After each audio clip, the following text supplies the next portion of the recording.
Sir?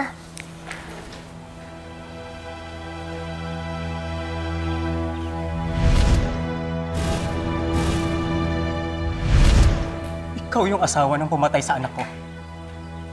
Anong kailangan mo? Makikiusap lang po sana ako na baka pwedeng iurong. Iurong? Ang kapal naman ang mukha ninyo.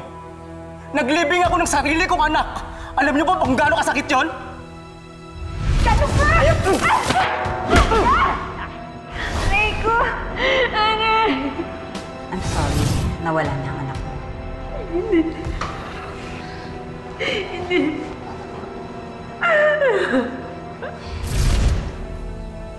Oo.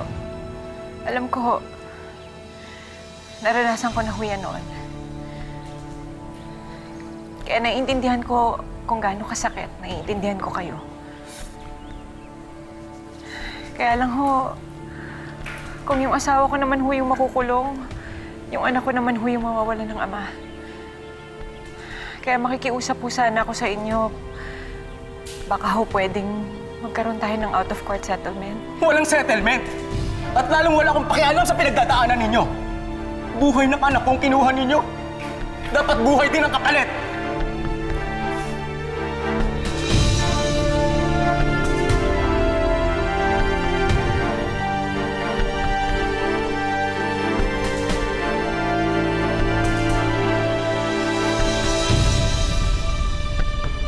Ayusin ko lahat.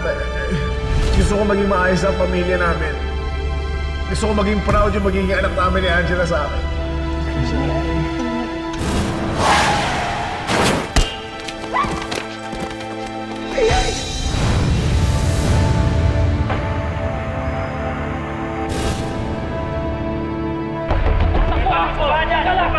Tatakbo ka! Please!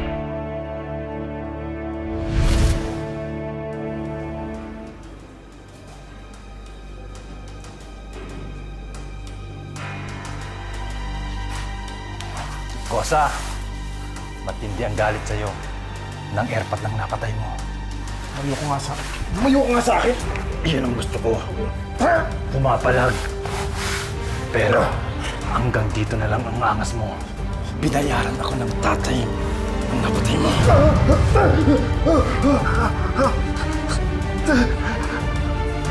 Huwag mo gagawin yan!